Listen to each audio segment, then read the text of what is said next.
Hey guys, how all of you beautiful people are doing? And yes, this is the second season of Multiverse of Marvel.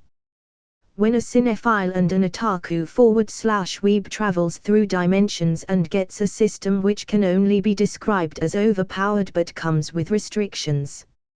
At first he was overjoyed with the system but soon realizes that he is in a very dangerous world where his life was at risk all the time. So let's start without any delay. An hour later a huge shock jolted the whole world. All the news channels were buzzing with the same news, and it was death of John Jameson. People were astounded by this news. Nobody had expected that John would die and that too was murdered in broad daylight. John was the most upstanding person the people could think of. He had a very clean image, did loads of charity work and made such incredible movies that almost everybody loved him. Jameson closed the office of Daily Bugle and gave the employees a week off from all work when the news came upon him.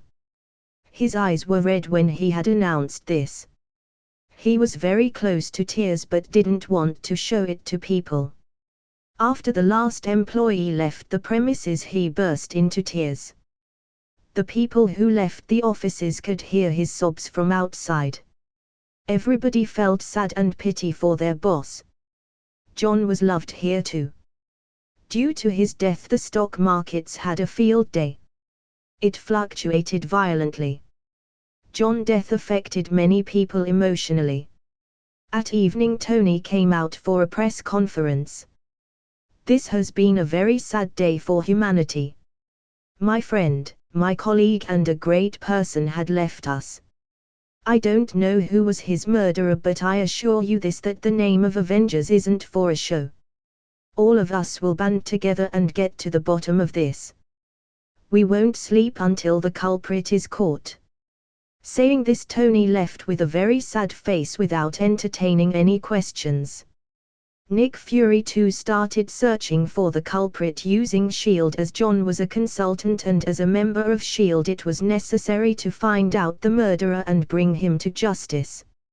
Hydra on the other hand sighed in relief. Even though John had knowledge of alchemy and had huge power, but he still couldn't save himself from a bullet. This proved that John didn't have any extra security and couldn't have any influence on the people who comes to this world.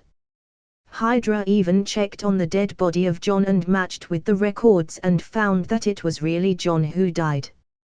Whitehall, who saw this news, was rejoicing as the last doubts of his plan being a huge backstab in the future went down the drain. Now it was time for the last phase of his plan to be executed. 4 days went by after that. Hydra became more sure that John had really died. The Avengers went into a searching frenzy after this. Batman went out at night and hell rose for the underworld people. Tony went to Europe and Middle East to search for information, and even Diana joined this search. S.H.I.E.L.D. too dispatched work forces to find the culprit. On the 5th day, the scheduled meeting between high levels of Hydra and politicians affiliated with them came to a secluded island. Every high-level member came, including Pierce, Whitehall and others. Only Strucker and some of the agents under him didn't come, as he was busy with Loki's scepter and his experiments. The lords of the countries of Naruto's world arrived soon after. Hydra had built a temporary shelter in the island before, so after arriving everybody took their seats inside the shelter. There was an environment of joy inside, as Hydra and the lords had almost won the war. Hydra's agents had informed from the Naruto's world that there was a turmoil after the death of Kijis, and there was a huge unrest and an air of uncertainty in the villages. Cheers to our victory and taking over the world, Pierce said, holding a glass of wine. Standing behind him was a man with metal arm, Bucky Barnes, aka the Winter Soldier. Cheers. Whitehall. Sunil Bakshi, who was the right-hand man of Whitehall, was present. They all cheered and everybody had wide smiles in their faces. It's our collective victory. said the Lord of the Fire Country. Now let's plan the second phase, Pierce said. Everybody who were in a jubilant mood got serious. Let's discuss the Insight project. Zola is ready with the algorithm and soon we will launch the satellite from the Lemurian star. We have made huge machines that can produce huge poison and it will be administered in the villages, killing everyone in it.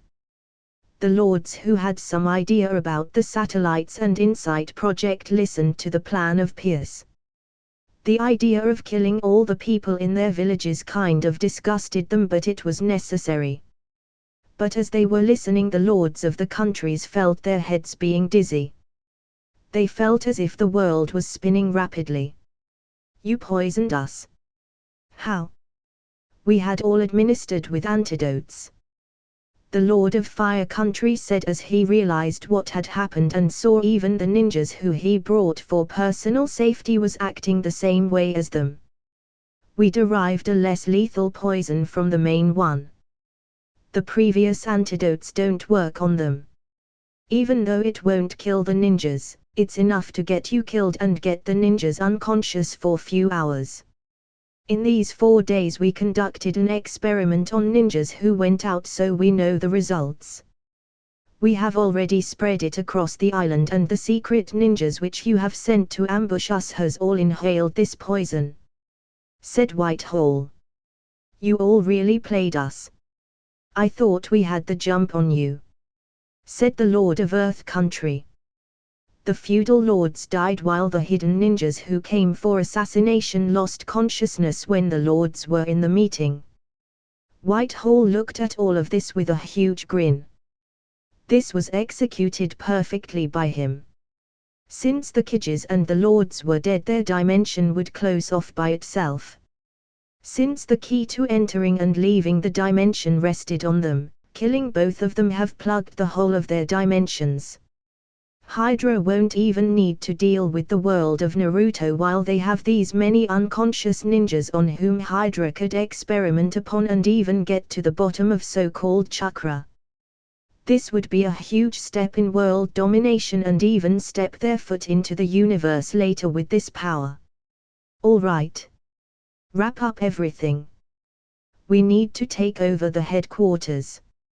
I have already sent a bunch of agents to the Triskelion, Pierce said as he had been recalling Hydra agents to the headquarters so that the takeover would be faster. The helicarriers were already a month away from launch. Thanks to the fear of Naruto's world, the World Council had approved of the Insight project at a much earlier time, and it became more easy for Pierce. As the agents were picking the unconscious ninjas to the Quinjets, all the Quinjets suddenly exploded. Everybody was surprised by this sudden explosions, and the high levels of Hydra knew that something was wrong. Before they could react, many of the high levels of Hydra got a bunch of notifications in the phone. Pierce opened his mobile only to see a notification that 2 missiles have been launched by S.H.I.E.L.D. One was heading towards the Lemurian star and other to the old training ground where Captain Rogers first trained, which was also the place where Arnim Zola's whole system was stored. Now all of them knew that this was a planned ambush, but they weren't sure who was behind this. As they were thinking of how to escape from the island, they saw 2 Quinjets approaching. It slowed down in an empty space and landed. From inside came out people whom Hydra never expected to be here. Nick Fury was the first person to come out, followed by the Avengers and a person whom Hydra thought to be dead already. What a bunch of snakes. Even after all these years, Hydra still lived on, Steve said in a furious tone. Pierce, do you have anything to say in your defense? Fury said calmly to his previous superior. From when did you know about the presence of Hydra? Pierce asked. From the very first day, Mr. Pierce. I was just too lazy to handle you all. But I didn't expect you to make such big flashy moves. Especially you, Whitehall. Living after so many years and feeding off on the body of another person, I thought you would be more knowledgeable. It turned out I overestimated you. The last person who came out from the Quinjet said. Yes. It was John. John always knew about the presence of Hydra's agents in the Naruto's world. He had deliberately let Hydra steal poison from the laboratory of Kankuro as he was the master of poison. Hydra took the bait and experimented on the poison as the poison was secured in such a way that it showed everybody that it was very deadly poison. John even let Hydra take away notes of antidotes of the poison. Hydra did the experiment on the first test subject, that is the ninja. They were extremely sure that the poison was very effective against ninjas. Little did they know that all of this was a huge sham pulled by John.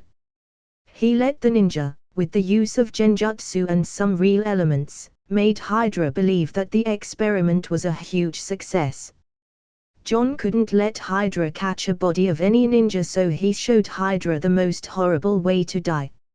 After he knew that Hydra had experimented upon the ninja, John called over all the members of the Avengers and Nick Fury. Except for Diana and Bruce, who knew the presence of Hydra, everyone was taken aback. In fact, Fury didn't believe John at first, but when John showed him video of the meeting of Hydra and the feudal lords and the killing of ninja, he believed. Steve particularly was very angry. During the World War II, he had almost sacrificed his life to take down Hydra and Red Skull, but after so many years Hydra still remained and was more powerful than before. Disband S.H.I.E.L.D., Steve said. As he thought it would be better to disband S.H.I.E.L.D. and all the lurking agents of Hydra could be uprooted. Tony, Clint and even Natasha thought it would be better to stop S.H.I.E.L.D. all the way. They have heard about how deep Hydra had invaded into S.H.I.E.L.D. and it would be very difficult to put all of them out. No.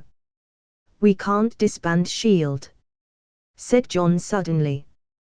What do you mean no? I thought you will be the first to accept that S.H.I.E.L.D. is a rotten pot. And in this way we won't have any restrictions on us by this one-eyed guy. Tony said. He didn't even hesitate to mock Fury as finally Tony has the jump on him. Tony, you are naive if you think disbanding S.H.I.E.L.D. will restrict us. Do you think the governments will allow us to move freely? One day or other we will commit mistakes and these politicians won't even take a second to vilify us. At least with S.H.I.E.L.D. we have a better management. It's not perfect, but it keeps these self-centered people at bay. John said. Everybody was silent when they heard it. They knew what John said was right. Even though the hearing Senate had the hands of S.H.I.E.L.D., but it was pretty apparent that even White House wanted to control Tony before. Another reason of not disbanding S.H.I.E.L.D. is that another world will merge soon in coming years. And this new world won't be in a separate dimension but totally adapting in broad daylight. Do you think Avengers would be able to handle such a huge thing? Ha! A new world. Which world? 7 Deadly Sins. I hope it's not that. Humanity will be in peril if that happens. Clint said as he loved watching that anime. Fury and others all looked for an answer, but John didn't reveal which world would merge. Fury, who was listening silently to all this, finally said, then how do you propose we clean S.H.I.E.L.D.? He had clear eye as he felt with John he might be able to salvage the situation. Cleaning S.H.I.E.L.D. is easy. We can ask Naruto and Sasuke to filter the Hydra agents with Naruto's Sage Mode and Sasuke's Sharingan. It might take some time, but it can be done. This will make S.H.I.E.L.D. weak. But you can ask the Kijis for help in this regard. I am sure they will be more than happy to eradicate Hydra. Even though it was our joint plan, I don't think the Kijis would take such an infringement of their territory lightly. Especially after the betrayal of Lords. This would lead to a better cooperation between S.H.I.E.L.D. and them. Add some ninjas into S.H.I.E.L.D. till you get enough manpower. Who knows, maybe you, Fury, would be able to convince some ninjas to work for you specifically. John had ideas of controlling S.H.I.E.L.D. in this way. If many ninjas get incorporated in S.H.I.E.L.D., he would be able to control many situations and have a proper knowledge of everything through S.H.I.E.L.D. Fury had a glint in his eye but didn't say anything. They finally planned to use the end meeting which Whitehall proposed, involving all the major players of Hydra to banish Hydra to hell. We would need a foolproof plan. Nobody could know this plan except us. Bruce, who was listening to all of this, finally said, and they started planning accordingly. Steve, who was still not happy with it, finally accepted that S.H.I.E.L.D. won't be disbanded, but he had added a condition. I will accept your proposal, but only in one condition. Bruce Wayne will be the secretary of the World Council. Among us, only Wayne is more paranoid than you, Fury. Him sitting at top will ensure that S.H.I.E.L.D. never goes in a wrong path again. John and Wayne was taken aback by this suggestion. He never expected that Captain America would suggest such a crazy condition. I will have to convince the World Council for this, Fury said with hesitation. Isn't Gideon Malik a member of World Council? Doesn't he belong to Hydra? We haven't even asked for proper compensation about the nuke they sent. They better put Wayne as the secretary, otherwise I won't mind inputting some sense into them. Tell them we have removed Atama, and if they don't do it, I will release all the dirty files of Hydra. I will see how governments deal with the aftermath. This time it was Tony who added. Bruce was his close friend and someone who saved him multiple times. Having him as the secretary would be a huge bonus. Fine, I will convince them, Fury said with a sigh. You haven't even asked me if I want to be the secretary, Bruce interjected. Bruce, you need a platform to show your face to people. Nobody will ever doubt you being Batman while serving as the secretary. You don't have Wayne Enterprises here anymore.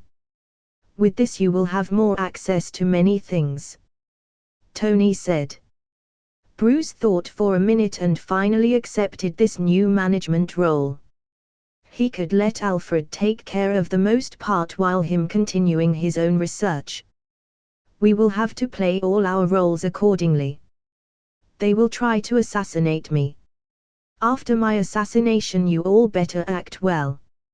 Any doubts by Hydra will take us back to square one, John said. Will you be fine? Tony asked with a little worry in his face. I will be fine. I have already contacted Sajuk to help me in staging my death. I will make it look real. It was him who had been running around and spying on them. Okay people. We should go back to our places. Can't let Hydra know of this move of ours, Diana said. The plan was perfectly laid out and Hydra didn't even doubt a thing. John didn't even inform his father of this plan. He wanted everything to be real. This was the perfect time to uproot Hydra and stop more evil to bloom.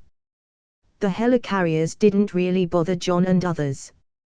What really bothered them was the hidden agents in S.H.I.E.L.D. which continued doing wrong to the world. The story planned by them went perfectly. Hydra and the feudal lords went to the secluded island as they had discussed before. It was this moment all the Avengers made their moves. Fury closed the Triskelion and Naruto went the headquarters to kill all the Hydra agents inside. Fury made sure that none of the information goes out, so he cut all the communication in the headquarters. Even though it won't kill all the agents, but this was a start. Sajuk has already started his journey to visit the S.H.I.E.L.D. bases all over the world to root out the agents. Present time. How did you survive our assassination? We had sent our best assassin, Pierce said. Do you think sending Bucky Barnes after me was enough? John replied. What? Bucky? My friend Bucky. What are you saying, John? Steve, who was listened, almost jumped. Yes, Captain. Your friend Bucky is alive. That guy behind Pierce with a metal arm is your friend Bucky. But Natasha here knows him with another name. The Winter Soldier. John said. This was an absolute new information for them, as they never expected Bucky was live. John had never spoken of this before to the members. Natasha too was taken aback. Then she proceeded to tell the story where she was shot long ago in a mission by the Winter Soldier. My friend will never be a Hydra agent, Steve said, as he couldn't process that Bucky was an agent of Hydra, and how was his friend alive after all these years. You are right, Captain. He was brainwashed. Take Bucky away. I will tell his story later. The others can rot in hell, John said. You all have inhaled our poison. Do you think you can survive? Pierce said, cutting off the conversation between Natasha and others while directing the agents to point their guns at Captain and the others with a smile. The poison was still lingering in the air when Fury and others landed. While Hydra had antidote, but he was sure that Fury wouldn't be able to conjure an antidote in a small time. How did you think Hydra were able to steal the poison from Kankuro's lab? We let you. You all had been under our plan from the beginning. Do you really think you can easily kill a kid? Ha! You all really think that technology can solve everything? Some things can never be overcome by technology. And even if it was possible, you are not smart enough yet. That's a lie. If the poison was so ineffective, why did the ninjas around here fell unconscious? Whitehall screamed when he said that. Do you really think they are unconscious? John said, and the next moment all the unconscious ninjas lying around suddenly vanished from their spots. Before Whitehall could react, there was a kunai placed under his chin, touching the skin of the neck. Whitehall instantly knew that making a small move would just result to his death. Many of the agents around, who were already pointing their guns at Fury and others, saw kunais being placed in their necks. New ninjas emerged from the shadows. Some were sitting on the branches of trees while some were standing behind agents ready to make moves if the agents tried to do any funny thing. You see, Whitehall, how stupid you are. Your plan was flawless, but you forgot a basic thing. Only power reigns supreme. Having fake control over power doesn't really amount to anything. Okay guys, you can disarm all the agents here and leave. Trust me, you all don't want to be in this island after few minutes, John said as the agents were disarmed. John and others were returning to their Quinjets. This was basically John showing how cool he was in front of his enemies. John had always wanted to stage a show where he shows his face at the end and act cool while making the enemies know that he has won the war. This was John fulfilling his vanity a little. Ha, Fury! When did you become such a man with soft spot? Said Pierce as he was being disarmed like all others. Only Bucky was caught by two ninjas and was led to the Quinjet after making him fall unconscious. Do you think we are going to just leave you all in this island? Your deaths should be meaningful to the world. Didn't you want a better world?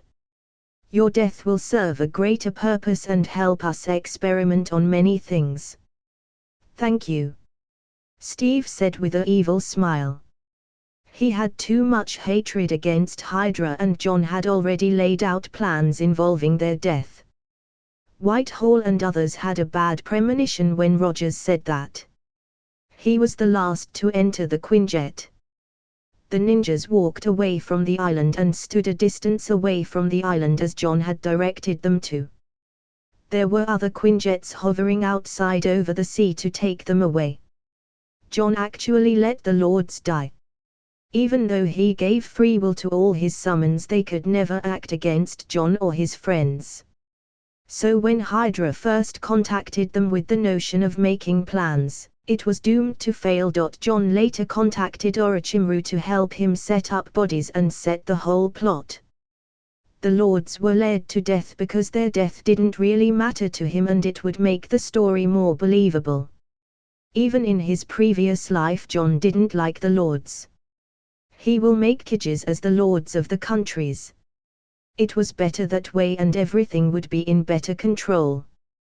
The ninjas stood on the water looking out for agents and people who might try to swim away. Some even tried to swim, but the ninjas attacked and made them unable to take a single more step outside. Now everybody were desperate. Most of the members of Hydra present in the island were high-level members, like Gideon Malik, Whitehall, Pierce, Rumlow, Mitchell Carlson and various others. Now they had no idea what was going to happen and they could do nothing to stop. After Fury and their Quinjets hovered few meters away from the island, Tony finally couldn't stand it and said, "Shall we start? I can't wait for these maggots to die." "Ha ha. Fine. Trigger the transmutation circle," John said. Tony clicked a remote button and the next moment everybody could see a red thin lightning all over the island. The red lightning was so bright that it was visible from many kilometers away. The red lightning didn't actually harm anybody in the island instantly and everybody were confused about what happened. Rumlow, who was watching this, finally remembered a story and he screamed, "You piece of S***T. You want to make Philosopher's Stone from our dead souls? This is inhumane even for you." Sadly nobody in the Quinjet could hear Rumlow. After a couple of seconds, as the lightning galloped over the island, all the agents died without leaving anything. This was the transmutation circle for making Philosopher's Stone. A stone with which a person can perform alchemy while ignoring the rule of equivalent exchange. It means a person can create anything out of thin air if he knows alchemy. But the Philosopher's Stone that John had now created would be an incomplete one.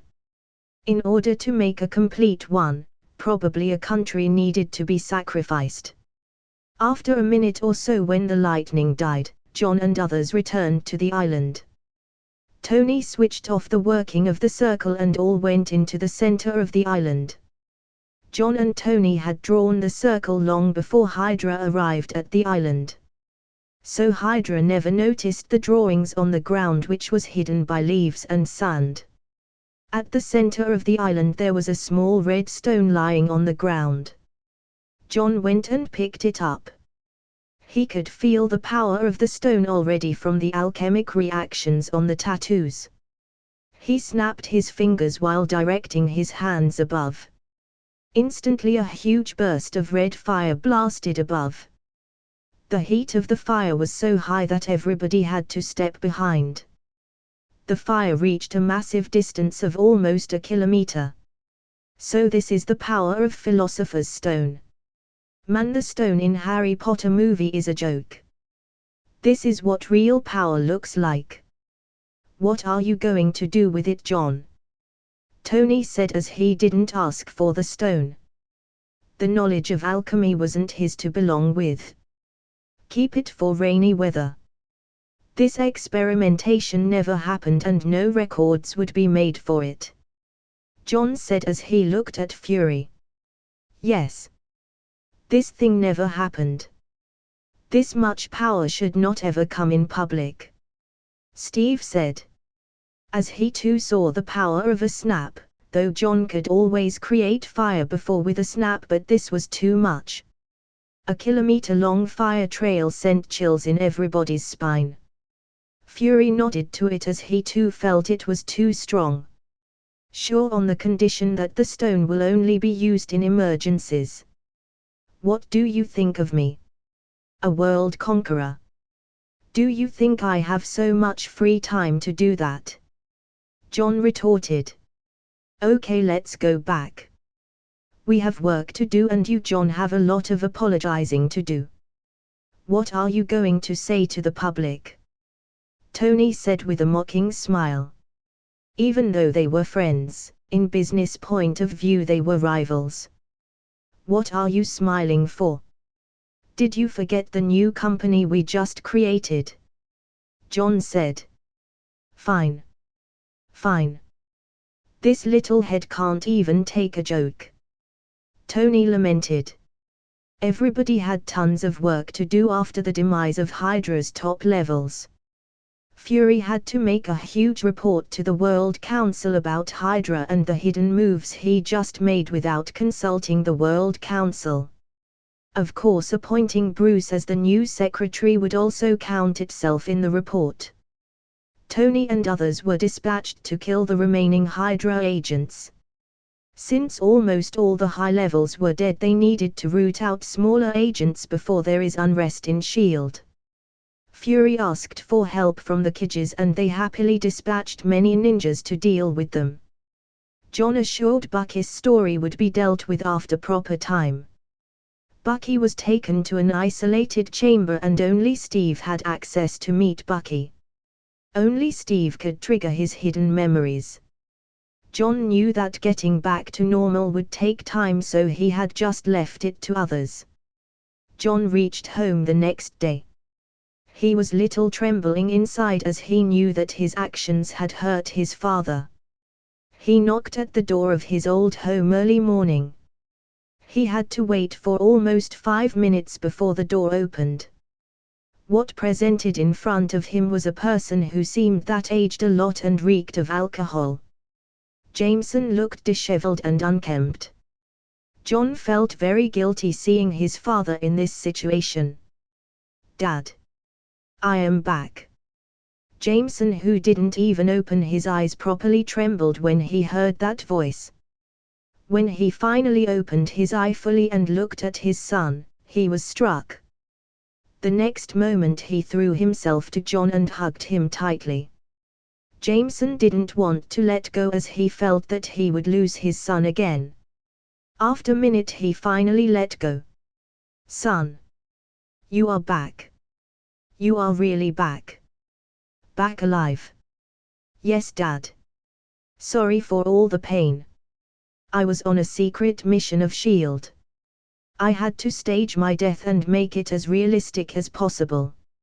I am sorry to hurt you.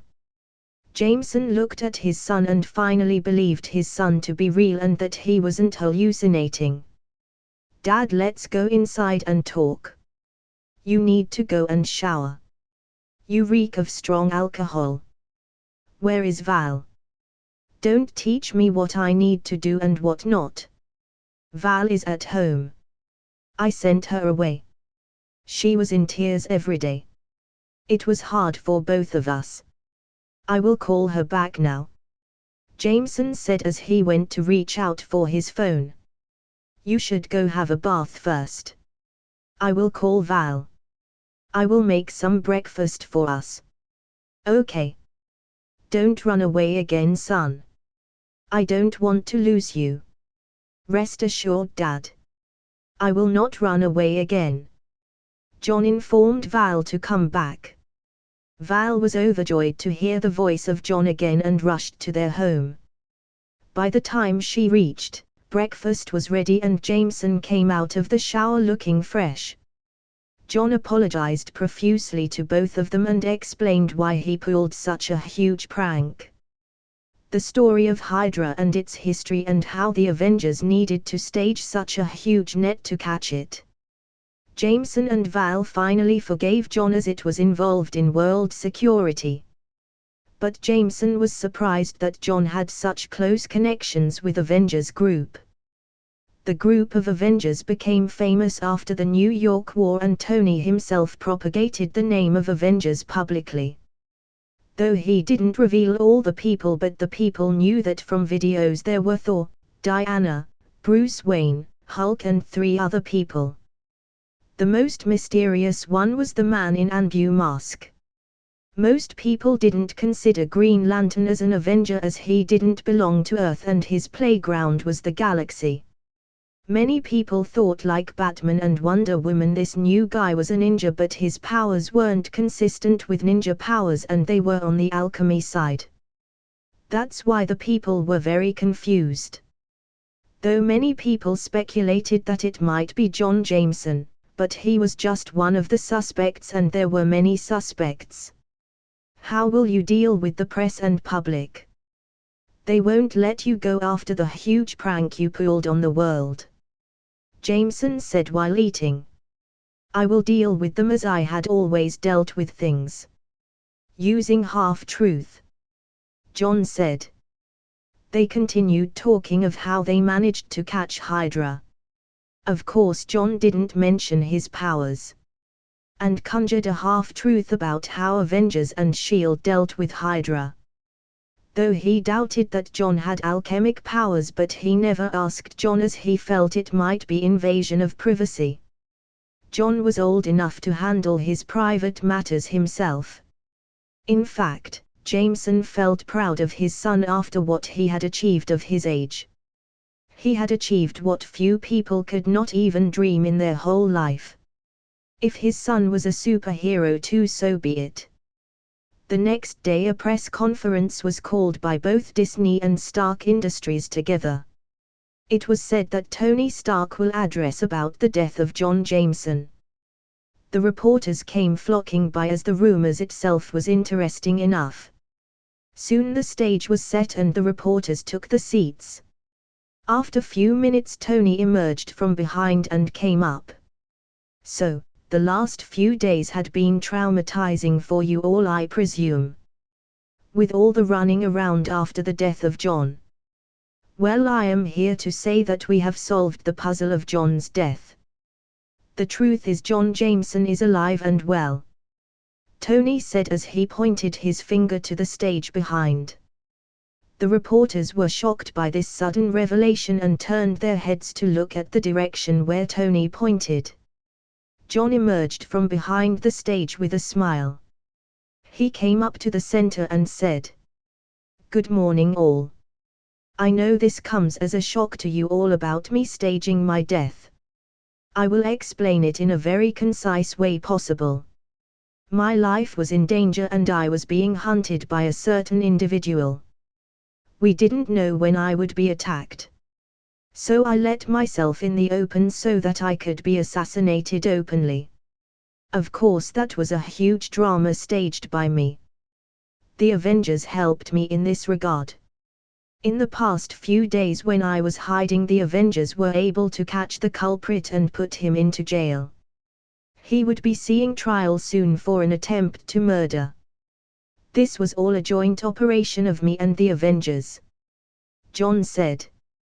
The reporters immediately got up from their seats and flocked around John for questions. John answered the best he could. Answering the reporters was probably his toughest work. After half an hour of answering, John left. He needed to go back to Disney to continue his work and handle the management again. The people in Disney had already got the information that John faked his death. Bob and Kevin thanked the stars that John was back as he was the best boss and a living money-making machine. They didn't want to lose such a great chairman. The people of the world came to know about the fake death of John. Most of them were relieved as John had a huge and positive influence on people. His cartoons, movies and animes were top-notch and people really loved him as a character. Though many were angry with John as the market fluctuated a lot due to his fake death, but it didn't really affect many people at the end as the term of his fake death was short. "So did you miss me?" John asked everyone who came to the meeting in Disney. "Of course, sir," Kevin said. "Good. Anyways, other movies and series I asked to work on is on schedule?" "Yes, sir. 1 animated movie, 1 animated series and a superhero movie is on the right track. All the works are in post-production sequence now. Everything will be out by the end of this year. Good. That's great. John had planned many animes that would be released next year. Those animes could help him more. Even though he didn't really lack powers and he was almost at the top of food chain, he still wanted to have a plan if any situation goes south. John discussed about the direction of the company and even said that he might be busy with a new company that would be launched soon with Tony. This new information made the others sad as they thought he might be busy with the new company and wouldn't give time to Disney anymore. John saw their expressions but didn't say anything about it. He could never leave Disney as this was his lifeblood and Disney was basically the fuel to his power. After discussing everything, John went home by evening. He was tired. The last week was a hectic one. With all the staged shows and being hidden from everyone was challenging for him. John inherently was lazy, so too much mental work made him exhausted. He returned to his bed but was sad to see that he was still alone. Emma still hasn't arrived from OA. He even thought of going to OA. The system powers didn't allow him to teleport to places where he could summon his characters. This was a huge drawback and almost cursed the system for it. Soon days went by and it was the month of October, 2012. As he came back home he saw that the door was opened. He felt suspicious but then he remembered something and immediately overjoyed. He almost ran inside only to see Emma standing wearing a sexy dress. "Miss me, baby." John almost ran to her arms and kissed her. John really missed her a lot. He lifted her up and went to the bedroom. They both needed to feel each other up before making a proper conversation. Little bit of cringe. Late in the morning the next day, John finally opened his eyes to see Emma lying with her arms around him. She looked way too beautiful and peaceful for John to handle. He kissed her in the forehead. Emma opened her eyes slightly. She looked at John and said, "Seems like you really missed me a lot." Emma said with a sleepy tone. "Yes, of course I did. I can make you feel again of how much I missed you," John said with an evil smile. "Stop. Don't you want to know how I was all these months?" "Sure. What did you learn? What did the Guardians tell you?" John asked. "Many things. Most of the records were from the previous universe. That universe was scary. The Guardians are still accumulating knowledge of this universe. This will take years. But I saw some records of this universe. 2 words can be described for this universe. Utter chaos. Yes, it's chaotic out there. Wars are constant in this universe," John said. Emma wasn't surprised by John knowing about this universe as he could dream many things. "Yes, so now it will be the responsibility of the Lanterns to bring order. The Guardians said it will take a couple of years to make new sets of rings. I was the trial version of them. There had been some changes about the working of the green element. The Guardians decided that it won't be safe with me alone outside. So they will let me go for patrol only after the full Lantern Corps is created. Until then I am free." "That's great. You can complete your studies too till then. They have been bugging me for you missing the classes the past few days," John said. "Yes, I can also be with you without much worry," Emma said. "Tell me about you. What did you do?" "Me? A lot has happened. Uprooted an old organization and killed a bunch of people." "Huh? What the hell happened when I was gone?" Emma asked. John then proceeded to tell her about Hydra and how they killed everyone in Hydra. Emma was surprised that such a commotion occurred when she was away. but was happy that they came out victorious. They talked for hours after that as they had so much to talk about. Emma talked about her life in OA. She had went for sightseeing in the universe with Hal and even confronted a team of space pirates. John was interested in this story and asked what did he see. Well, there were aliens and basically scums of the universe. They were trying to hijack a traveling ship. We just blew their ships. Emma said. How does it feel to travel in the universe without anything? John was always curious about how the Green Lanterns traveled. Even though he could do it himself now by changing him to Green Lantern but didn't have the chance to do it yet. It was refreshing in the beginning to see the distant stars clearly, but it turns boring real soon. It's fortunate that we travel very fast, otherwise I would just die of boredom. I must say traveling in such high speed feels weird. I can only imagine. Oh yes, I will teach you about alchemy. For close range fights it will be helpful for you. John said. Sure. I will take defense classes too. I need to be better at it. Hal could defeat me without even using the ring. John decided to take a day off today. He wanted to spend time with Emma. After having breakfast they got ready to go out and have fun. They went for shopping and even went to the Central Park and spent the rest of the day. We need a vacation. John said. Yes we do. We can all go together. Hal will come soon. With the Avengers we can have a good time. Emma said. Sure. After the movies come out we can all go together to a beautiful place. The next few days went as normal as could be and it was finally the month of November. In the mid of November, the first movie of John for this year would be out. It was an animated movie and people were surprised that John came for the premiere himself. Even Tony Stark showed up for the movie. Bruce too came for the premiere. He was now the Secretary of World Council. The World Council accepted the conditions of the Avengers for putting Bruce as the Secretary. Of course Nick Fury didn't mention them that he was Bruce Wayne. Fury had already made a whole history of Bruce before. Fury just said to the World Council that he trusted Bruce and he wanted only him to be secretary. S.H.I.E.L.D. had a huge number of ninjas too as Fury asked for help from the Kidges. They had been very busy recently with killing the hidden agents. John deliberately didn't let S.H.I.E.L.D. in the path of Von Strucker as Scarlet Witch was important for him.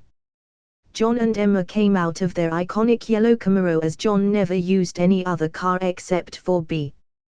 There were less reporters this time as nobody expected John to be here as he almost never comes for premieres of animated movies.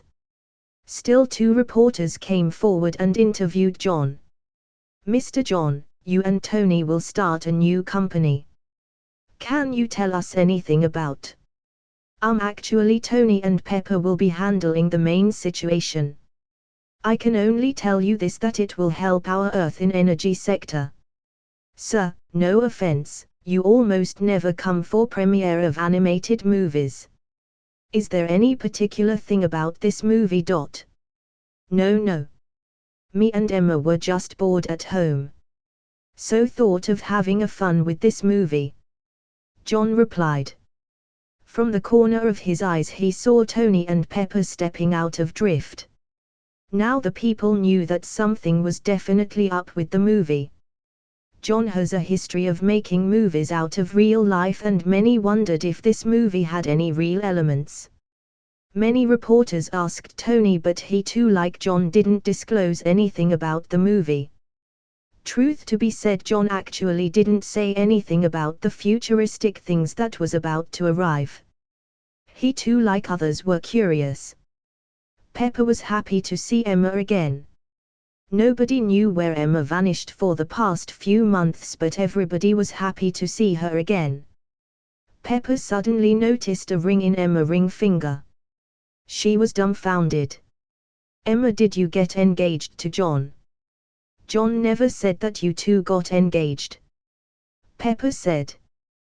Tony too suddenly noticed a green ring in Emma's finger. Ha! Engaged. Boy, are you really engaged? This green-colored ring looks weird. It feels like I have seen it somewhere. Tony said. Emma blushed a bit but finally said no. We aren't engaged. This ring has another significance.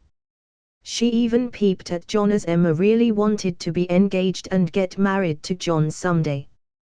Though it was too fast, but she did wish to spend her lifetime with John. Tony, you are smart. I think you can figure it out. John replied this time. Tony thought for a second and then his eyes went big. He looked at the ring more closely and was sure if the ring was what he thought. Emma, you are a space policeman now? Tony said. Yes. I was in OA for the past few months. I am the first Green Lantern that belongs to this universe. Emma said with a hint of pride. Pepper was surprised that Emma was chosen to be a Green Lantern. She was genuinely happy that Emma has become a Green Lantern. It means that was another person in Avengers and she could help the team too. Tony got jealous a bit and said fine. Pepper, I will make you a suit too so that you can be a superhero like Emma. Forget it, I am not a fighter. Avenging is your world.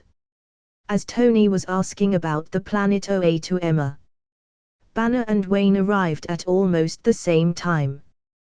They too got to know about Emma being a Green Lantern and they were happy that a new person has joined their team. All right people, let's go and watch the movie, said John as he led them inside. The movie started with a small kid reading a book. But the book looked different as it had holographic function and even had voice function. The book told the story of a great pirate who in the vast universe looted all that he could in his lifetime. His wealth became so huge that he had a planet just to keep his treasures hidden away. The boy was very much engrossed in the story till his mother barged him. His mother too joined the kid in reading the story. The story continued on with the kid becoming an adult. He turned out to be rebellious but a genius in machinery. Their world was futuristic where aliens were everywhere. The main difference between their universe and other universes was that there was no vacuum in space. People used spaceships that looked like boat ships while the sails used solar wind to travel across the vast universe. The story followed the young adult and his journey in the universe to find the lost planet of the pirate where he buried all his treasures. The movie's name was Treasure Planet. It was an old movie of Disney. John had almost forgotten of the movie. After much thinking he finally decided on this movie because this would allow John to have more influence on people if he used the technology of using solar wind to travel. This would allow humanity to travel in the solar system after modifications. John didn't want to propagate a technology that would directly launch humanity into vast space because that would be dangerous. John just wanted something to influence the humanity and maybe launch them into a pre-space era. After extracting one or two ships from the movie, Tony would be able to easily copy ideas from the ships, like artificial gravity and use of solar wind to travel. Use of such technology will only allow humanity to be in the boundaries of the solar system as there would be no solar wind after you reach the boundary. Tony and John through the company would have total control over the ships that can be created and this would greatly influence John's fan values. He would use these ships' platform to propagate more of his works and gather more fan values. Audience loved the movie and applauded such a vivid story. Tony on the other hand was lost in his thoughts. Pepper saw this and nudged Tony. "What are you thinking?" "Well, thinking that Elon Musk is going to go bankrupt soon. Tony said with sarcastic sadness. Huh? Why? Pepper asked. Do you think his ideas of clean energy will be able to beat the ideas of use of solar wind for travel? We can use solar energy in cars and travel across more efficiently. It will basically launch humanity to a new era. John, isn't that your main plan? Yes. That's the plan. This era will be controlled by us. John said. Great plan. I am now envious of your dream power, John. Try to guide more worlds towards us. We can basically control everything through technology. This use of solar power will even give more power to my suit and conserve more energy. Tony said. Do you think it's that easy? By the way, we need a vacation. I can't guide the ships here in New York. We need to get out. John suggested as Emma and him were having this plan before. Yes. I too need a vacation. All this running around needs to stop for time being. Where will the ships land? Tony said. That's a surprise. In a week we will leave. Everybody is welcome to join. Bring Banner too. I will invite Diana. John said. Bruce, you are coming, right? John asked. New technology. I am interested too. Bruce said flatly. John and others left after the movie. The new animated and superhero series would be out soon, and in fact a new game would be out during the starting of next year. CD Projekt Red will be releasing the new game as John had a deal with them. He was really looking forward for his favorite game to be released. The week went by as everybody got ready for the vacation. Early morning everyone came to the private hangar. Banner and Diana too joined in as they were invited. Even Hal had come back from OA as he didn't have much work to do there. So everybody is here. Let's go. John said as they boarded the private airplane. John, your series would come to an end. Why don't you make it as a movie like always? That's a weird decision to make. Banner said as he was very much interested in John's works. Banner was basically a weeb after getting in touch with animes. Because a person from that series will arrive in a much later period. Let the people take time with it. John replied. Another person. Guess we will have to finish watching it then. Steve said as he too had joined. How is everything with Bucky? John asked.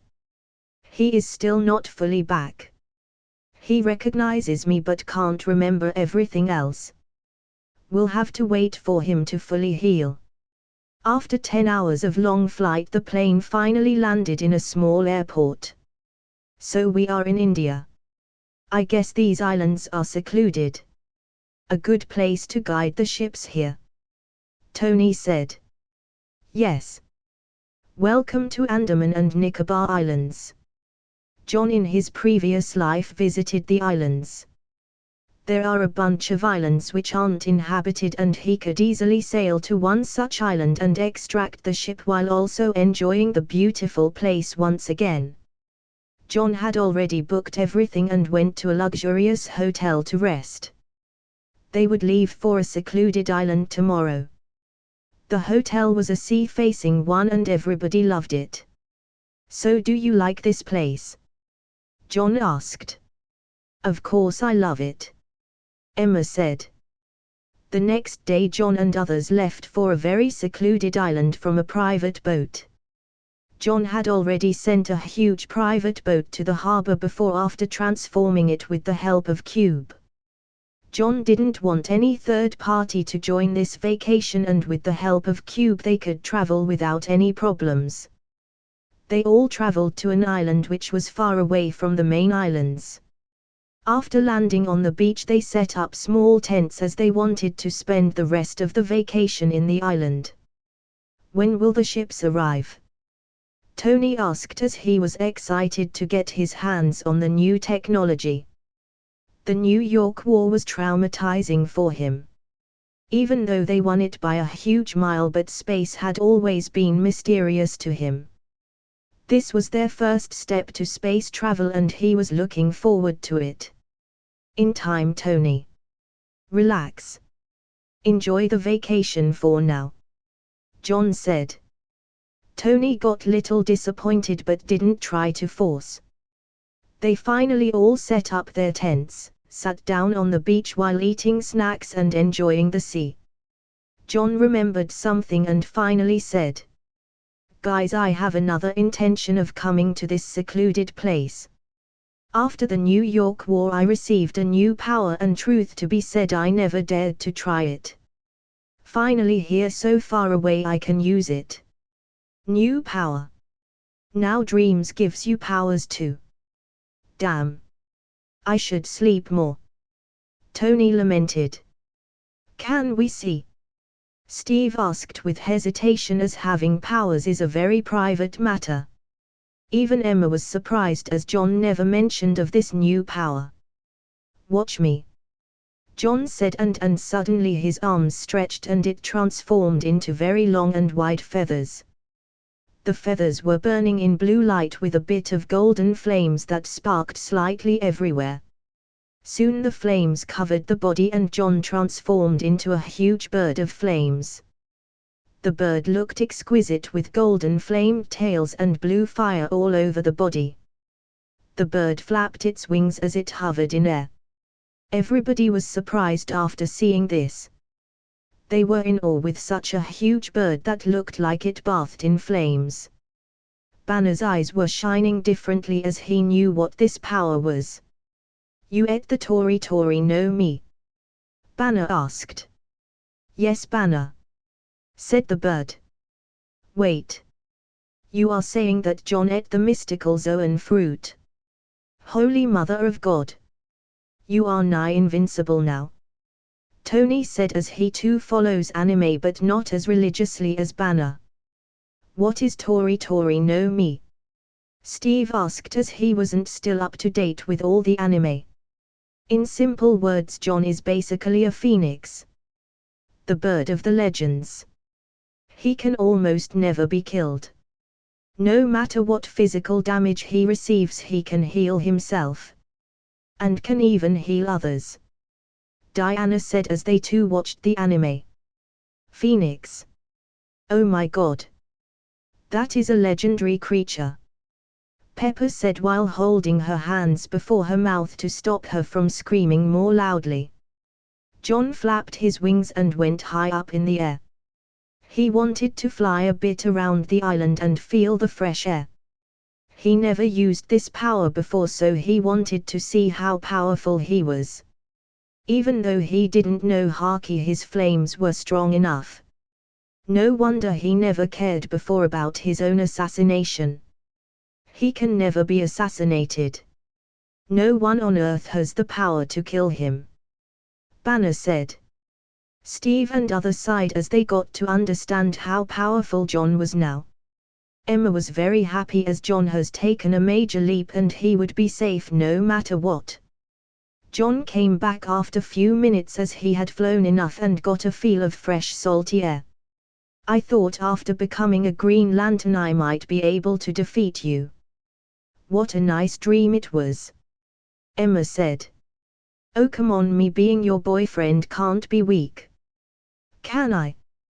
John said. "Guys, the ship will come in a few days. Until then enjoy the vacation and you can watch the series too. You will see an interesting world," John said. "John, can you heal Bucky?" Steve suddenly asked. "I am not sure if the fires of resurrection can heal his brain. His brain isn't actually damaged. It's just that his neuron wires are aligned a little differently." Banner answered it as he was an expert in this field. "Don't worry Steve, he will be fine soon," John assured. Everybody else spent the rest of the day enjoying in the beach. The island was big and it had a great beach along the shores. The sunset was breathtaking to see from the island. The next day the scheduled series was released on Netflix and everybody started watching it together.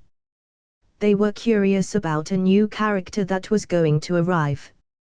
The animated series started with a background voice of a girl saying, "Water, earth, fire, air.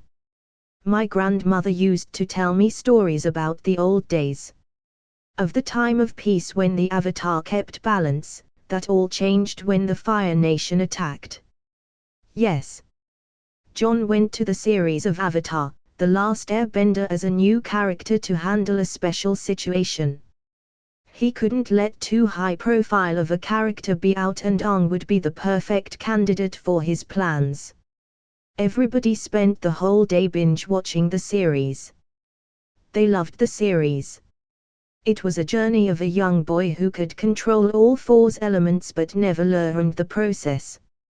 He joins up a waterbender and her brother to stop the Fire Nation conquering everything. The series ended with the defeat of the Fire Lord while him mastering the Avatar state.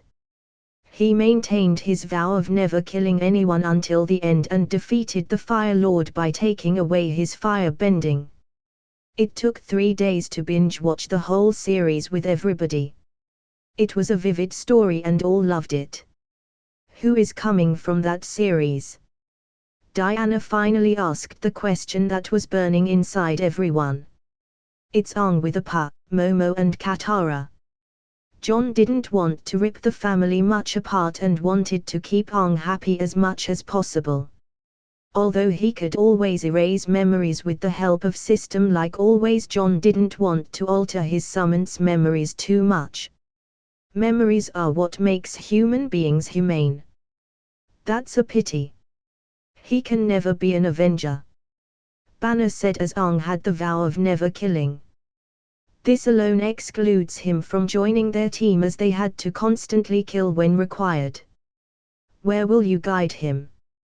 Bruce asked.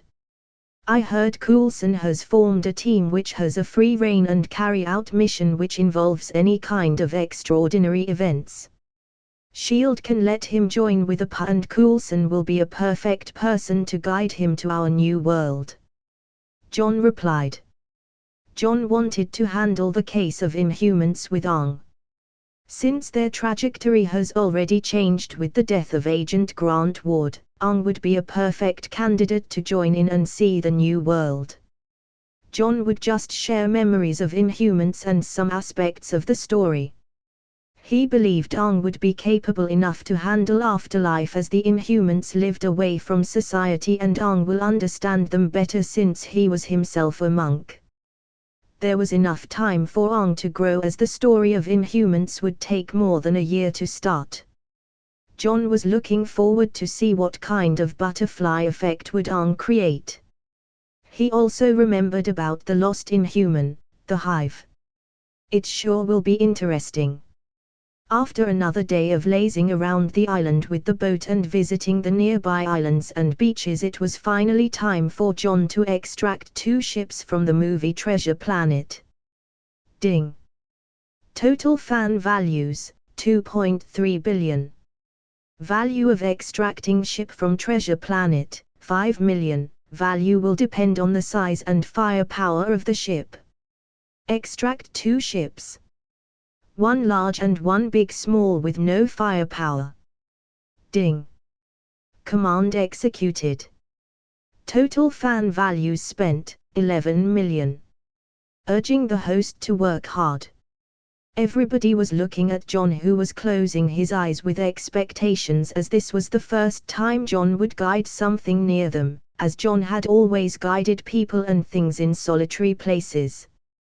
John opened his eyes and waved his hands. Suddenly a huge portal opened and 2 ships came out.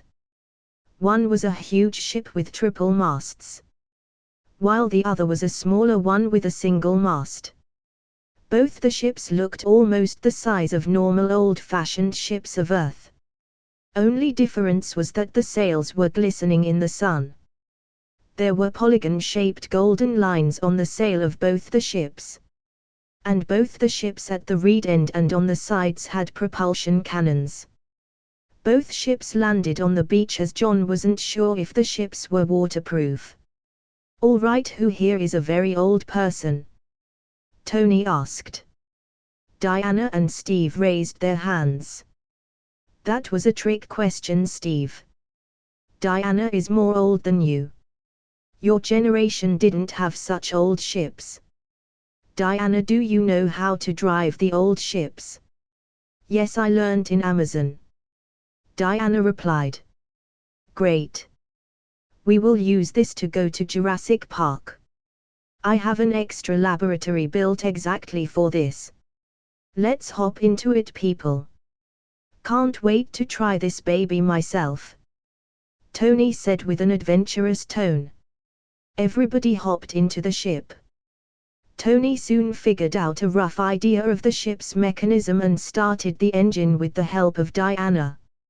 Even though there was no solar wind in the Earth's atmosphere, the winds and the solar energy were high enough for it to sail in air. All right, buckle yourselves. It might be a bumpy ride. Emma, sorry to bother you, but only you save us all in a jiffy if there is any problem. Diana will ride the small one while I will ride the big one. Sure, Emma said.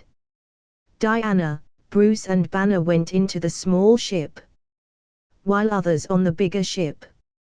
Tony taught her a rough idea for controlling the thrusters, while Diana taught Tony how to use wind energy to their advantage. Both of the ships set sailed. The ship went high up in the air and flew away. Everybody was surprised by its high speed and stability, including John.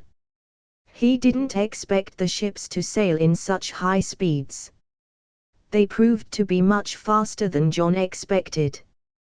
John really didn't expect this, as he had some serious doubts on the physics involved in it. Tony, how fast do you reckon these ships can really go? John asked. Well, their universe is very weird. Here, due to air resistance, the ships can't travel in supposed high speeds. In vacuum, I presume they will sail much faster. According to my calculation, it can travel much faster than our current technology of spaceships. But we can never go beyond our solar system with it. It's possible to travel to Mars and other nearby planets, and that's it. Of course, our spaceships equipped with these sails will be different, and we will try to achieve maximum efficiency. It will be easy for us to insert our hands in transport industry. Good. Do it. We can use this technology in cars, ships and planes. Then within a year or two we will go for space, John said. Yes. Banner can also join the team and give his opinions in this huge project, Tony said. Sure. They reached the Jurassic Park after a day of boring journey. The laboratory was already built, and so Tony, Bruce and Banner got to work after arriving in the island. Pepper too joined, as she had to make necessary changes to the new company and Tony would advise on it. At the end, only John and Emma came back to NY.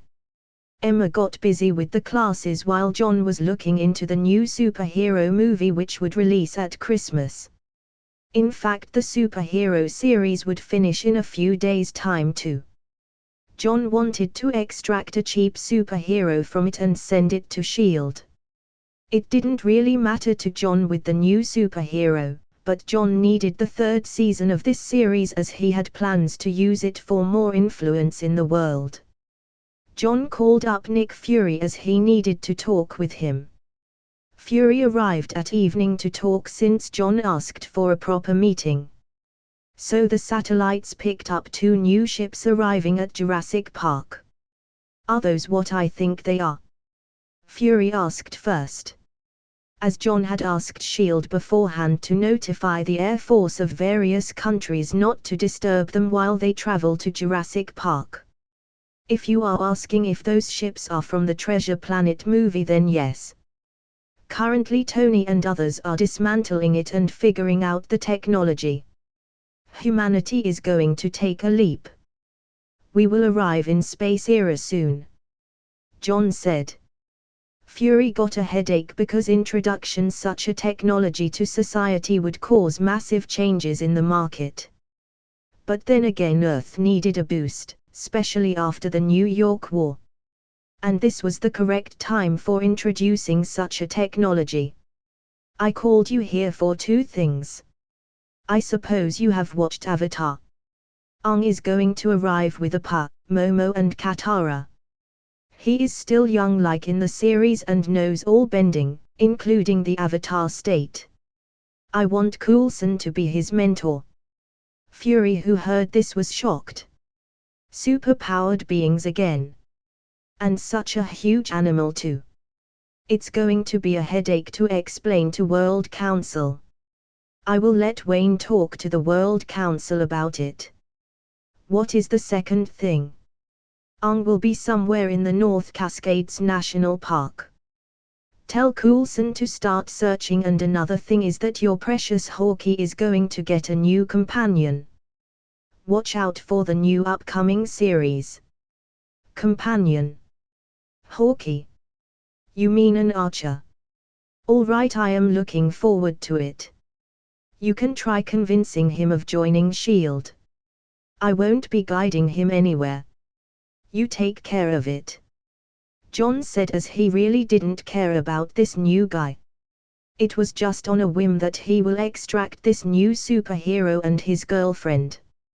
Fury left after discussing some things about the new series. John just gave a general idea of the new series. After a week the new series was finally finished. The third season will finish and then he could extract all the required characters. The series was about a rich playboy which got stranded on an island for 5 years. When he returned back, he was a changed person. He became a vigilante and started killing the corrupt people in the city. He was basically an archer like Hawkeye. The first season was him finding out that his best friend's father was the main enemy. The second season was about an old enemy from the island coming back to kill him, while the last season was about Ra's al Ghul. Yes, the series was the Green Arrow series from DC. John made sure that there were DC movie references all over the series, denoting that Oliver Queen belonged to the same world as Batman. This gimmick would help him earn more fan values. John basically needed the template of Ra's al Ghul and his League of Assassins. He wanted to influence the underground world like the Mandarin. Since the actual Mandarin has taken his office off, the League can fit in perfectly in the shadows. The people in the underground world would definitely notice this new League and follow his series. This would help him gain lots of fan value. John didn't want to tell anyone of it. Even if S.H.I.E.L.D. would find it out later, John could just say that he didn't know from his dreams if they arrived or not. Another reason for bringing Ra's al Ghul was Lazarus Pit.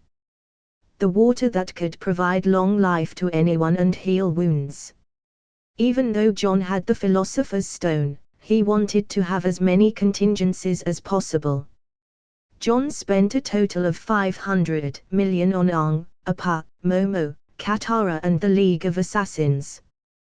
The League along with Ra's was placed in a dimension that was located very deep in the Himalayas so that people would find it difficult to search for them. He shared his memories with Ra's and ordered him to control the underground world slowly and influence as many people as possible, hiding the identity of the League. The last 20 million was spent on Oliver Queen and Felicity Smoke. Since John finished the series in third season, so there was a romance between Oliver and Felicity. John just removed Oliver's memory of his child as that memory might influence him. John, who was sitting in the family room with Emma while operating the system from his mind, suddenly asked her, "Do you want to see Felicity and Oliver?" They will be coming too," Emma said as they had just finished watching the whole series. "Yes," John said. "They will come soon." The next day morning the doorbell of their home rang. John went and opened the door. There stood a very handsome tall man with blonde hair and a beautiful woman. "Come in," John said. It was Oliver and Felicity, and he summoned them yesterday in a random place in New York. Emma looked at the couple with a smile and invited them inside. They all sat down and Oliver spoke. "I guess you know of us since you made almost a perfect replica of my life." "Yes, I know everything of you." John had to play this initial act in front of Emma.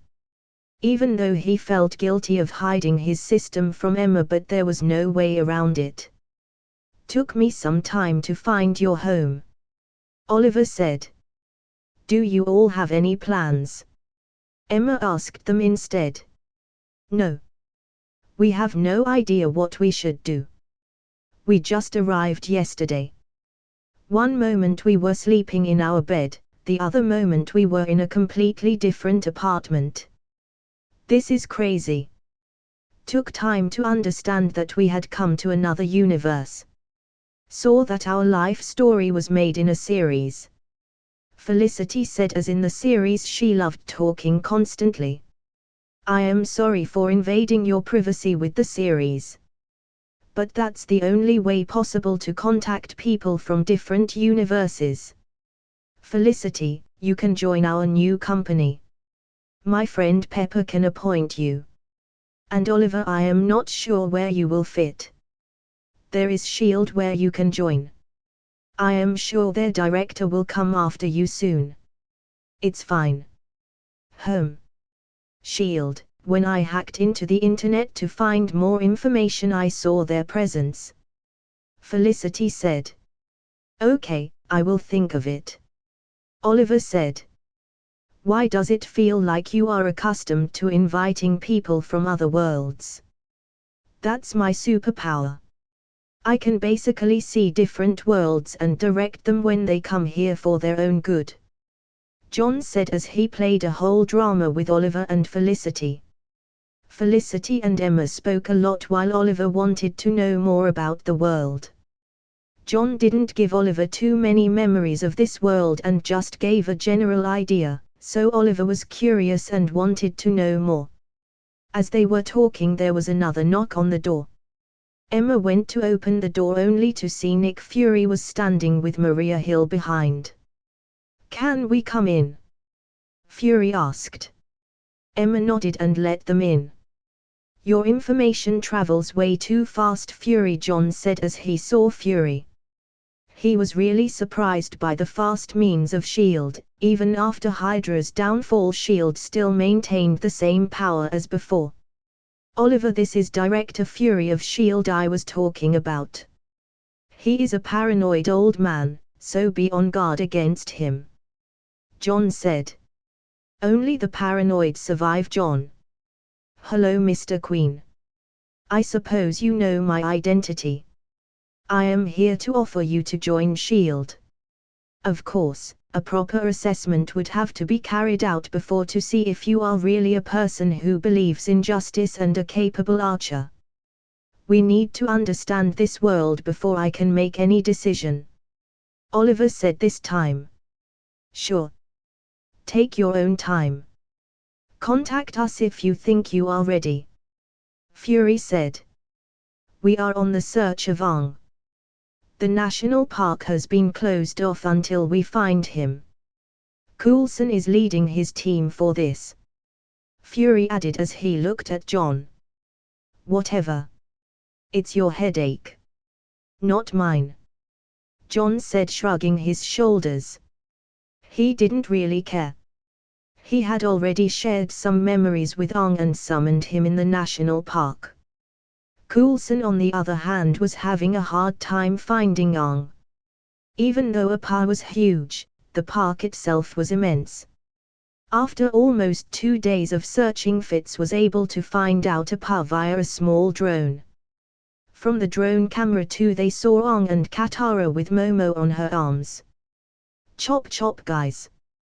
We need to bring them to the team. Can't wait much." We need to plug this whole of Rising Tide organization and this new superpowered being in NY. After few minutes, Coulson and Agent May approached where Ong was located. As they came near him they saw Ong and Katara assuming a fighting pose. Katara had a small puddle of water floating near her while Ong just stood there lifting his arms. Appa let out a low growl at them. "Hello Avatar Ong. We have come in peace. We just want to talk with you," Coulson said. "Who are you? What is that weird dress you both are wearing? Our men and women here wear the same dress," Ong said. Coulson sighed as he realized from his reply that Ong was still naive while Katara was still alert. "We come from an organization named as SHIELD. We are basically responsible for people who come from outer worlds, like you.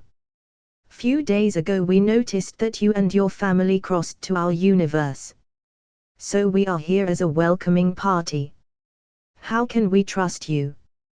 Katara spoke this time. "You don't. I don't know if you know or not, but in this universe the general people don't know bending. We are just ordinary guys, but we have weapons far more powerful than your world. Weapons powerful enough to destroy Fire Nation in a matter of seconds." May replied to Katara. "That is impossible. Such powerful weapons doesn't exist," Ong said with a hint of anxiousness as he felt it was a lie. May took out her gun and shot at a nearby tree. The gun was custom made, so the damage on the tree was far higher than it should be. Ong and Katara were dumbfounded when they saw it. "This is just a small weapon. We have larger weapons. This world is dangerous and only we can protect you from dangerous people. The person who informed us about you advised me to let you both join our team. He is my good friend and I really hope you can join us. You will be able to travel with us all around the globe and make your own assessment if we are good or bad. If you think we are bad then you can leave," Coulson said. "You mean John? When we got launched into this universe he kind of guided us by speaking with us in our dreams. Is John your friend? Whatever John said is real. Is this really a new universe? I thought he was joking when he said this is a different universe. Does he really have the power to speak to people with dreams?" Ong said incoherently as he was excited. This supposed new world made his adventurous blood boil over. "John Jameson. He is a consultant to our organization," Coulson said. "What's a consultant?" Katara asked. "I will be happy to explain you once we get into the plane. Will you join us?" Katara and Ong thought for a bit and finally accepted to go with Coulson. Since John had ordered them to be with Coulson and help him as much as possible, he didn't have any other choice. Plus, he himself was excited to try out this so-called new world. Ong and Katara hopped onto Appa. "Come over. You can direct us where we need to go," Katara said. She smiled for the first time. Coulson and May got over Appa. Appa floated up and Coulson directed to fly towards a particular direction. "This is beyond physics," May murmured under her breath as they saw Appa flying without any help. After a minute of flying they came to a clearing where a huge airplane was lying down. It was the Zephyr 1, which was more advanced than the original story as Tony gave some ideas on its design. The Zephyr 1 looked weird as it had a open ranch-type railings above its body with a bunch of hay in one side. They landed near the Zephyr 1. Ong and Katara were surprised by this huge thing, so Ong was curious and asked, "Is this your home? Looks beautiful." "Home? No. This is our plane, a transport machine that can fly. We will travel around the world with this and on the upper part you can keep Appa. Since John asked us to handle your situation, we installed that over Zephyr 1. Apa won't need to fly around and he can happily spend his time above while we fly around in the plane. Coulson said. Are you serious? You mean this thing can fly? OMG. This looks amazing. Can I go inside? Can I? Can I? Ong was excited way beyond his imagination. Coulson looked weirdly at Ong for a second and said yes, you can go in. But before Ong could go in, he saw two men and women coming from the back of the plane. It was Fitz and Simmons and a ninja from Iwagakure, named Itten. Fury dispatched a ninja to their team as an added security. Gemma Simmons was a biochemist while Fitz was an engineer-scientist. They both had genius-level intellect. Gemma approached Ong with bright eyes and said, Avatar Ong, it's my honor to meet you. Your journey in defeating the Fire Lord was an inspiring one. Our world need people like you. Ha. Ha ha. It's nothing. Ha ha ha. Ong said embarrassingly. They all introduced each other. Ong and Katara came to know that like the Mitten too belonged to another world. Ong was happy to know that there was another worldly being among them and was curious about Itten's world. Okay guys, we need to leave. Ong tell Appa that he can land himself above the Zephyr inside the railings. We need to go on a mission. You can be with us till you find a good place to settle down. Get to know this world till then. Coulson said. They soon boarded the plane and flew away. And like the original story, Coulson was able to find a hacker named Sky that belonged to Rising Tide organization. She was trying to get more information on the centipede before she was taken in. Sky was taken in where May interrogated her. Sky as usual didn't give up any information. Coulson was interested in Sky as she had no birth record nor much information from her childhood. Itten, it's up to you now. She is an asset. We can use her. Coulson said. Itten nodded and went in. Ong on the other hand was getting used to the new world, and the world fascinated him and Katara equally. They never expected that humanity could reach such heights with just using technology and science. What do you think of superheroes? The one with the mask when he killed so many aliens with his fire. Itten asked Sky, who was in the interrogation room. Ha! He is powerful if that is what you are asking. Sky said. Do you think he needed to cover his face? No, he is powerful enough not to cover his face. He covered his face to protect his loved ones. Do you think exposing S.H.I.E.L.D. will lead to any good thing? S.H.I.E.L.D. is the divide between the world and the more weirder world. You think us as bad guys, but we are not. Itten said as he brought out a kunai. He threw it to the wall. The kunai traveled with such high speed and strength that it pierced 2 inches inside the wall. Sky was shocked and scared by it as she felt no normal human being could do that. You are a super-powered being too, like Mike Peterson? Sky asked. If you want to know more about me, you need to give up the information of Mike and tell us what is going on. You will understand how dangerous it is in exposing S.H.I.E.L.D. Sky finally buckled under the pressure and blurted out everything she knew of Centipede. Fitz and Simmons were able to know more after researching on the Centipede, and they were able to pinpoint the location of Mike. Itten, bring him in. Coulson said. Itten reached the home of Mike and knocked the door. Mr. Mike, I want you to come with me, said Itten as Mike opened the door. Of course, Mike flipped out instantly as he was mentally unstable because of the centipede. Itten had to constrain him using ninjutsu and made sure that Mike didn't blow himself up. After picking up his kid, Itten returned to the Zephyr 1. Sky on the other hand met Aang and Katara. She wasn't a fan of anime and cartoons, so she had no idea who they were. Though she found their behavior weird, she didn't point it out. As Sky saw the process of how quickly it an overpowered mic from a drone, she trembled in fear. What happened? Just felt scared of a normal Jonin ninja. Coulson asked Sky, seeing her trembling. I felt scared because I didn't know Mike was a walking bomb. Wait. Did you say ninja? Is it a ninja? Sky asked. It seems like you haven't watched John's works in animes and cartoons. No wonder you didn't recognize Aang. What do you mean John's works? Does John Jameson has anything to do with this? I can only tell you more after you join us. You will be assessed in the meantime. Sky finally accepted the invitation of Coulson and joined as a consultant.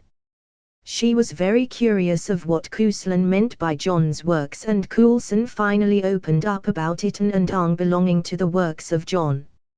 So you mean to say that even some cartoons and animes of John are real? This is crazy. I thought only his movies are real. Holy Mother of God. Sky said. Your first assignment will be to go through all the works of John. That's the most basic thing you need to do as a consultant. All agents here are directed to do the same thing. Oh yes, since you haven't gone out of this place, you haven't seen a pa. Go outside, there is a pa above the Zephyr 1. Sky's eyes went wide as she ran outside. She saw the images of a pa when Coulson explained about Aang. She never saw a pa before because she was brought to Zephyr 1 blindfolded. When she saw a pa playing with Aang, her mouth went wide. At first she didn't believe Coulson, but after seeing this her world changed. Sky, come here. A pa wants to smell you. Aang said as they had met before. Sky hesitated for a bit but took up the courage to approach a pa. A pa smelled and nudged at her. Sky on the other hand loved the fluffy fur of a pa. Later Sky rode a pa and flew high up in the air with the help of Aang. Sky really felt she was living in dreams. After returning back she saw Coulson waiting for her. So you think I am deceiving you? This world is more dangerous than you think. Sky now fully believed Coulson and accepted the role of consultant wholeheartedly. The next day John checked the memories of Aang and Itan, as he knew that Itan too joined Coulson's team, and from what he saw he was surprised. What the hell is wrong with this world? Centipede incident happens after extremis virus. Did Killian lose his mind by letting normal people use centipede in the market? Damn, the butterfly effect is taking a shape now. I need to keep an eye on Killian. Tony is in Jurassic Park surrounded by ocean. It's really a boon that the new superhero is associated with water.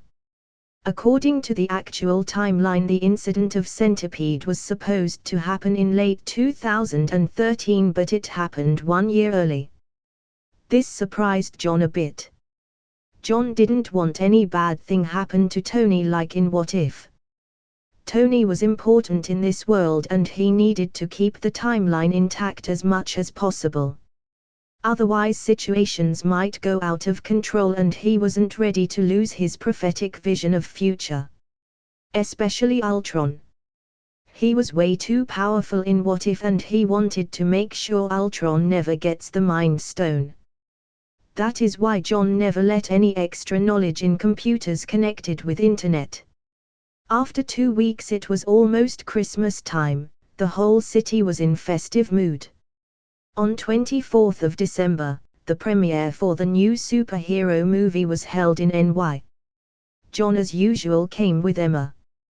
Tony, Bruce, Diana and Banner specially took time off for the movie as a new member was going to join. Bruce had hinted before that the new superhero belonged to their team, so they were looking forward to it. Fury 2 came this time, but Coulson was missing as he had his own missions now. The movie started the same way the last post-credits scene ended. The man living in the lighthouse found a stranded woman wearing a white futuristic suit. She was wounded. The man took her to the lighthouse and nursed her back to health. "Who are you?" asked the man. "Atlana, Queen of Atlantis," said the woman. "Oh wow. I am Tom, keeper of the lighthouse."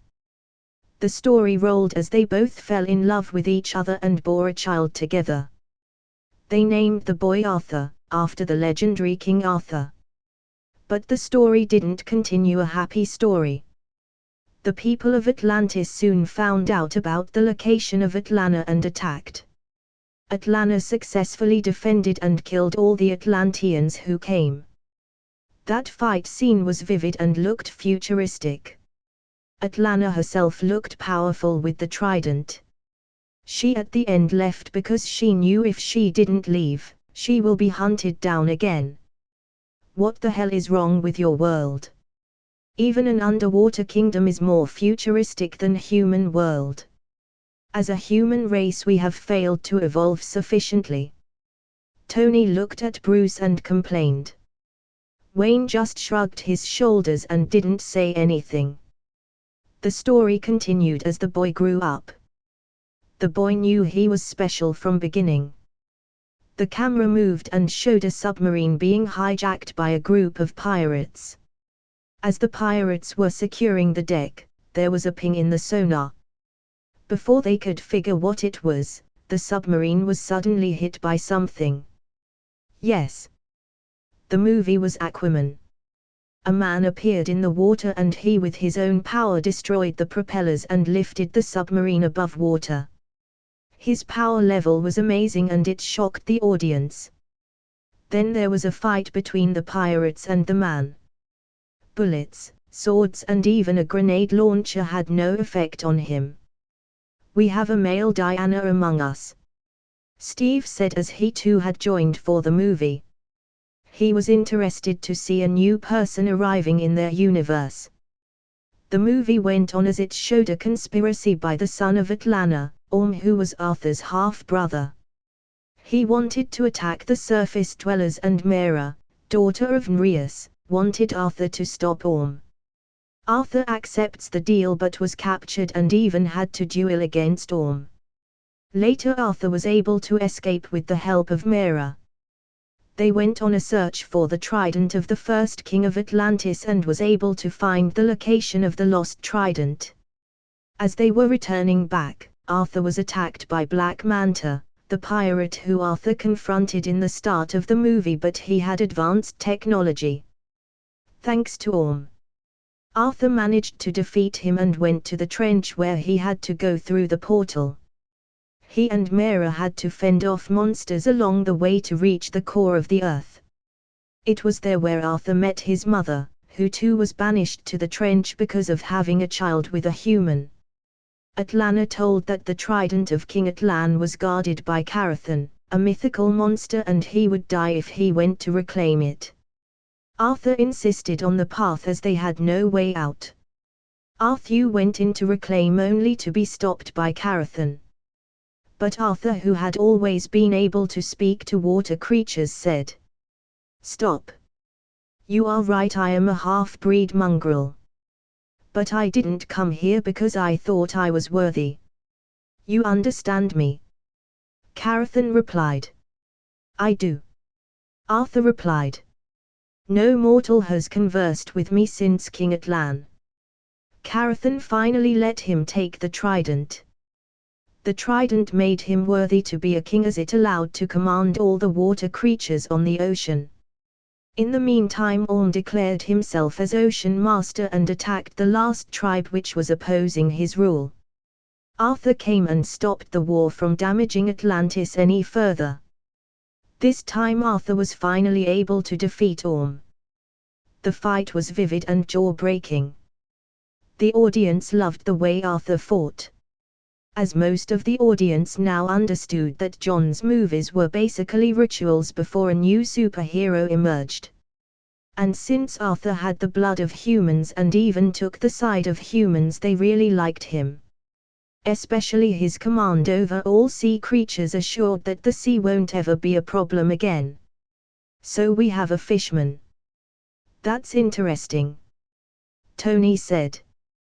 While John on the other hand looked at Fury and said, Fury, tell all governments not to search for Atlantis. Huh? Why? Fury was curious and asked. Because this world itself might have an Atlantis. If there is Atlantis in this world, then just pray that they aren't our enemy. John replied. Everybody was taken aback by this.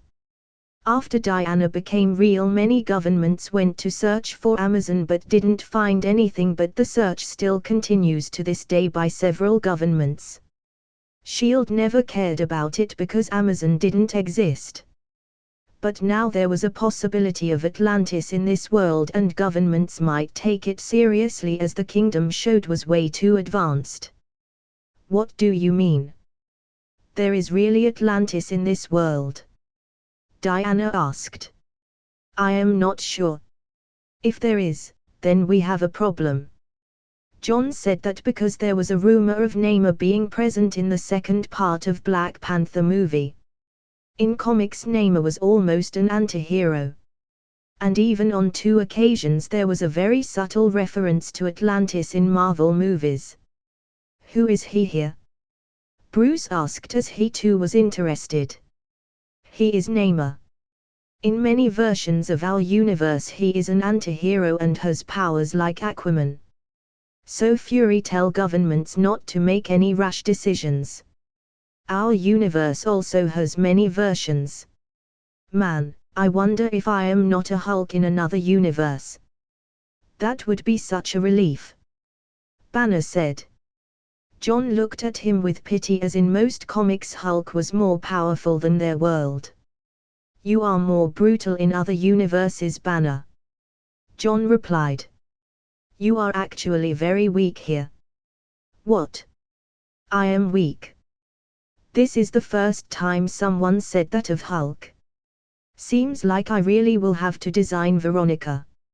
If Hulk becomes more powerful and out of control, I hope all of you will stop, Banner said as he still didn't trust his other personality. The movie continued as it was time for post-credits scene like always. It showed a man standing. He had a scared look at his face as a war waged on in the background. The war looked futuristic with various flying ships shooting lasers at each other. The camera changed, it showed a newborn baby being held by the same man. Goodbye, my son. Our hopes and dreams travel with you. He will be an outcast. They will kill him, said the baby's mother. How? He will be a god to them. The post-credits scene ended with a small spaceship traveling towards Earth. A baby to Earth. Why did they do that? Isn't it cruel? Steve asked. They were forced to do so. John replied. They all didn't ask much, as John never spoiled the movie for anyone. Fury on the other hand had a lot of work, as he had to stop governments to do any stupid things. He didn't want to take any risk before he fully knew the other side. There was a high chance of presence of Atlantis since John said so. He had to be careful. Aquaman wouldn't be able to save them if Atlantis decided on waging war against the humans. Everybody went back to their homes as they had work to do. John too left with Emma. The movie fared more than the previous movies, as by now people understood that a superhero movie meant a new hero emerging. John, unlike previous years, had 2 superhero movies scheduled in 2013. He needed to change some things, so he decided on 2 movies. John spent the Christmas with his family and Emma, and even decided to visit London with Emma for New Year's Eve. The year of 2013 was an intense time too, as the Thor would have confrontation with the Dark Elves and the weird situation of extremis virus. John had a plan for Malekith, but it was going to take time. John also wanted to influence the NY Underground world, and he had a game character for that. At first John wanted to use the anime Kate Kyo Hitman Reborn for handling the crime. But he didn't have enough time to prepare it. All the recent high-level animes had taken his time, and now when he realized that he needed to influence the underworld in Hell's Kitchen, it was already too late. Whatever. A new game is going to be out. I will just use him. He won't fit in the whole setting, but who cares? Let the new character get a feel of the world, and later I will bring his whole family. John and Emma spent a lot of time together in London as they had a vacation and even visited around various touristic places in Britain. After 2 weeks of vacation they returned, as John's first game would be out in a few days' time. Like series, he had made a series of 3 games into a single long game. It was an RPG game about a human who was experimented upon to become a mutant.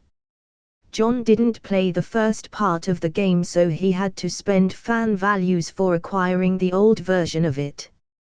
The story in the game revolved around the man named Geralt and his quest to hunt monsters while dealing with politics. The third part of the series was where the story bloomed. He was on his quest to find Ciri, his adopted daughter. She was the most powerful person in their universe. The game had 3 different endings, and according to people's choices the game had a sweet, sad and a bittersweet endings. Yes, the game was Witcher series. John had played the trial version of the game and he was happy with the story, as that was the main concern for him. The technology of this Earth was good enough to handle such a huge franchise. He had mad hopes for the game, as he was a huge fan of it and was sure it would be a huge success. In a week the game was out. People went to buy the game as John's name was pasted on it. Now many things in the world sells if there was John's name, but when people played the game they loved it. They didn't expect that the game would be so good that people played it for like hours and still didn't have enough of it. Since all the 3 parts of the game was in a single version. It was a long story, but everybody played the game till the end. They loved the character portrayal, storytelling and color of the game. It rose in game rankings within a week and topped the charts. John even noticed a jump in his fan values due to it. He was happy to see this. John was alone at home when he extracted Geralt. He summoned Geralt as he wanted to look at this legendary character. He had already shared the required memories for this world. He was from a world which was very much backward age, so Geralt needed a total rundown of everything. Hello Geralt. Now you know everything that you are to know and the mission which you have. Later I will establish a school for you to teach. It will be done in due time. John said, as he wanted to bring the whole family, but it would cost a lot and he needed to save fan values for the new upcoming world he had planned to bring home. The monsters aren't here, but people themselves are monsters from what I have seen from the memories. You want me to handle the whole bunch of people and ninjas? That will cost you. Sure. Here is a card containing $5 million. If you need more you can ask me. You already know how to use it. John said while handling him a credit card. He also needed to handle the identity, so he called Fixit for that. Fixit would be enough to handle his new identity. Home. See you then. I will wait for Ciri and others. Geralt was on his way to leave when Emma returned. She was surprised to see a man with silver long hair while having 2 swords behind his back. Emma looked at John, who was behind standing, as she wanted to know who was this new man. Emma, haven't you played the game? Didn't you say Geralt is more hot than me? This is Geralt. Ha! You are Geralt, Emma said as she blushed. She didn't really expect that John created a game to propagate the story of a person. She thought the whole game was just for fun and joked with John, saying that Geralt was very hot, hotter than John. I am Geralt. It's nice to meet you. Excuse my clumsiness as I don't know the manners of the modern society, Geralt said. I came here in order to know more about this world. No. It's fine. Since you are new here, stay here for the time being. We will make lunch soon, Emma suggested. Geralt looked at John, who nodded.